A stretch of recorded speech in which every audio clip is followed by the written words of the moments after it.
Well, good morning, brothers and sisters. Thank you so much for being with me today for our devotion. We are in Romans chapter 14. And let me please encourage you, if you've not picked up your new bookmark for our Bible reading plan and our D groups here at First Baptist, do so this Sunday because the current bookmark runs out tomorrow. And the new one begins Monday with Romans 16. So pick that up if you haven't done so already. Romans chapter 14 deals with a topic that has been challenging for believers, for Christians forever, and still is today. As Christians deal with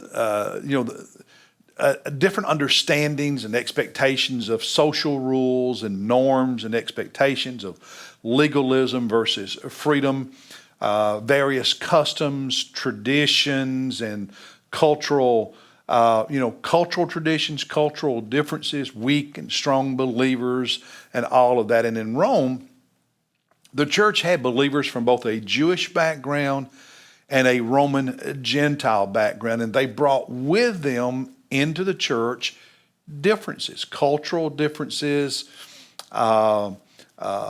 just different experiences, different holidays, all kinds of traditions and so on, that social norms that were different. And that naturally led to some tension and at times a conflict and a disagreement. And in chapter 14, he deals with two differences in particular. One is about food. Think of it, and he talks about meat in particular, and that probably centered around two different things. One, it wasn't unusual in the Gentile world for meat that had been offered to a god, to an idol, to then be turned around and sold in a market. And you buy it and go home and cook it and eat it or whatever. The Jewish believers would have really objected to that because it had been previously offered idols. That was a big issue in the city of Corinth, and Paul deals with that in the book of Corinthians. It also would have involved the Jewish food laws. Remember, the Jews had their own food laws from the Old Testament. An example is not eating pork. And when these Jews became followers of Jesus, became Christians, many of them probably continue, well, we know from history they did continue observing these food laws. And the Gentiles thought that was silly. And so when they became Christians, the Gentiles still thought that was silly because the Gentiles love pork.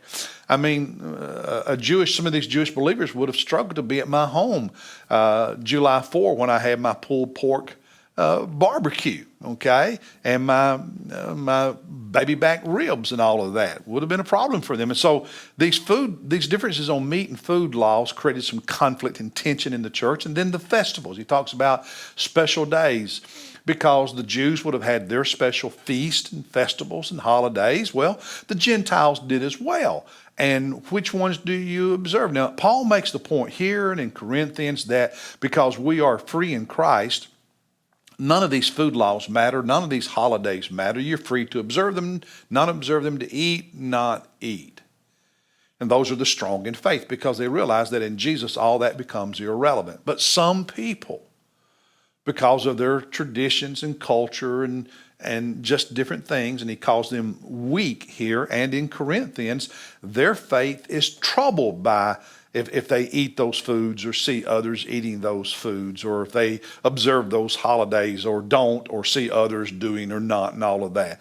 And so he's dealing with that issue in this chapter, and he gives us some guidance on how to deal with those, because we have those today, whether it's around social drinking or what movies do you watch or not watch. On and on I could go. How you dress at church, all of that is cultural, okay? It has spiritual, biblical implications and influence, but the Bible doesn't say only see PG-13 movies or it's okay to see R-rated movies. No, that's something we have to figure out for ourselves. On and on we could go. So these things are still real today. And so what does he say? Well, let's look at the first three verses of chapter 15. He says, now, we who are strong, those who are free in Christ and realize that all these rules and traditions really are not important. It's your obedience to Christ that matters. We who are strong ought to bear the weakness of those without strength and not just please ourselves. I jumped to the wrong chapter, guys. 15. I'm in chapter 14. What am I doing? Let me back up. Chapter 14. Everything I just said is about chapter 14. I just read wrong. Chapter 14, verse 1. Now, accept the one who is weak in faith, but not for the purpose of passing judgment on his opinion. So the strong is to accept the weak, not judge him. Verse 2, one person has faith that he may eat all things, but he who is weak eats vegetables only, i.e. the Jewish Christians who would not eat pork, and on we could go. Verse 3, the one who eats is not to regard with contempt the one who does not eat, and the one who does not eat is not to judge the one who does eat, for God has accepted him. So the point he's making is neither group is to judge the other group. Neither group is to view with contempt the other group. Now, he goes on in verses 4 and following to tell us that we are all serving God.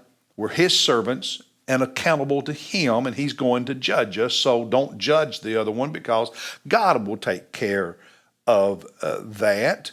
Don't judge them. And in verse 10, don't view them with contempt. Now, the goal for all of us is to not discourage the faith, the walk with Jesus of the others. He talks about that in verse 13 in chapter 14 when he says, therefore, let us not judge one another anymore, but rather determine this, not to put an obstacle or a stumbling block in a brother's way. We are to do what we can to edify each other, build up each other's faith, and not cause the other one to lose faith or be discouraged in their walk with Jesus. Now, starting at verse 14, Paul makes it clear where he stands, that these food laws are irrelevant. These festivals, get over it. But, again, he puts some responsibility on the strong toward the weak when it comes to these things. In verse 16, for instance, he says, therefore do not let what is for you a good thing be spoken of as evil. If I were a Christian in Rome and I had no problem eating pork, I would not want to flaunt that in front of a Jewish believer who struggled with that because of their background. I might do it at home, I might do it out somewhere else, but I wouldn't do it in front of him, because he says that you're right, you're okay to eat the pork. It's good. Everything God made is good, but that weaker brother might criticize you and think of you as sinning. So just don't do that. Don't flaunt it. Down in verse 19. So then we pursue the things which make for peace and the building up of one another. That's the goal, and that's for all of us. Verse 20, he says, do not tear down the work of God for the sake of food. Each other's faith is more important than what we do or do not eat. He says all things indeed are clean, but some consider them evil, and if they do it and they're uncomfortable with it, then you're actually causing them to sin. Verse 21, it is good not to eat or to drink wine or to do anything by which your brother stumbles.